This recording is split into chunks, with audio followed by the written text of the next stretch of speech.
The 2024 Paralympics for Athletes with Disabilities is underway at the same Paris venues that hosted Olympic events earlier in August. One of the more than 4,000 competitors is closing in on a remarkable achievement: the most track and field medals in either the Olympics or Paralympics for either men or women. In tonight's Weekend Spotlight, meet Team USA wheelchair racer Tatiana McFadden.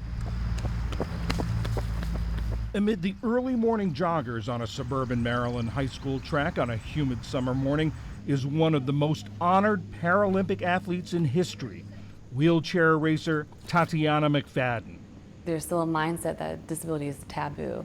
And so sports allowed me to say, hey, I can become an athlete, a professional athlete. Every week, she covers about 100 miles as she trains for this year's Paralympic Games in Paris. When you're going around the track, what's your mindset? What's in your head? I'm really thinking about what I need to do during that race, who my competitors are, what lane am I in, how's the wind, how am I going to start the race, how am I going to finish the race. Finishing training on the track isn't the end of her day. She loads up her racing wheelchair and heads to a gym to work out with weights. People with disabilities are a part of every culture and every subculture. And so, when you see someone with a disability, you don't have to stare so much or assume what they can't do.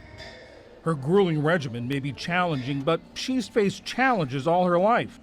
She was born in the Soviet Union with spina bifida, a birth defect of the spine that's left her paralyzed from the waist down.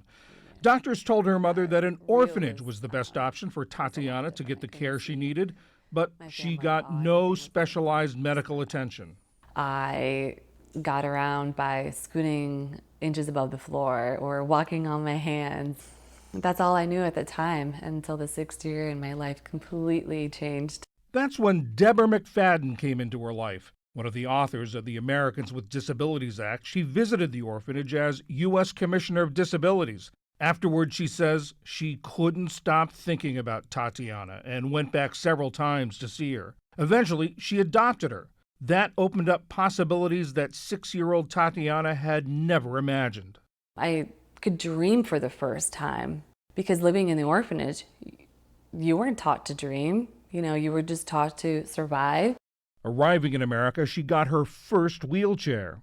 That was the start of everything. I loved it. I was trying to push as fast as I could. It just felt like freedom. To build up her poor health, Deborah and her now wife, Bridget O'Shaughnessy, got Tatiana into sports: basketball, sled hockey, swimming, gymnastics.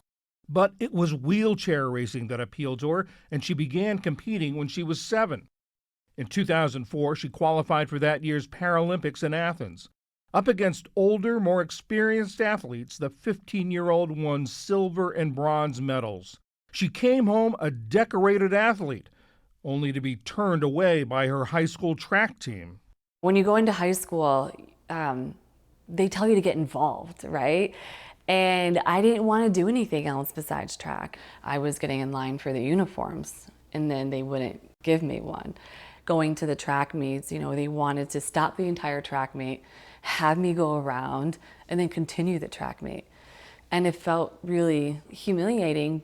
Deborah sued the school system for discrimination and won. That was the moment where I found my why, in my advocacy. I have a younger sister, Hannah. She's also a wheelchair racer, and I thought, if they're denying me, they're absolutely going to deny her and the generations after me. So I need to be the voice. I need to be the game changer in this. That gives Tatiana a goal beyond just personal achievement. I am competing for every single person that has been discriminated against, that's still being discriminated against. Sports, for me, it brought healing. So that's what I want to bring to the other generations, as well as equality and equity for people with disabilities. She pushed for the passage of Maryland's Tatiana's Law, which guarantees students with disabilities equal access to school sports. That led to a U.S. Education Department mandate extending that to all schools across the country. Does each one have a memory, a specific memory? It does, yeah. In 6 Paralympic Games, Tatiana has won 20 medals, 8 of them gold, but only 19 are for wheelchair racing. When the 2014 Winter Games were awarded to Sochi in her native Russia, she was intent on going. She took up cross-country skiing, and won a silver medal. That she did it on Russian soil had special meaning. It made a statement without me even saying anything, that I survived through the conditions that I should never survive.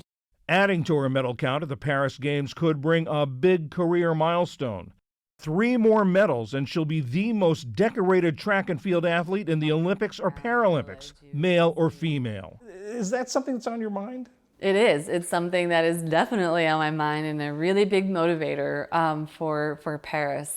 It's going to be really cool to be just part of the history books, and knowing that I can do it is even better. It adds to her determination to be on the track every morning, training for her 7th Paralympics.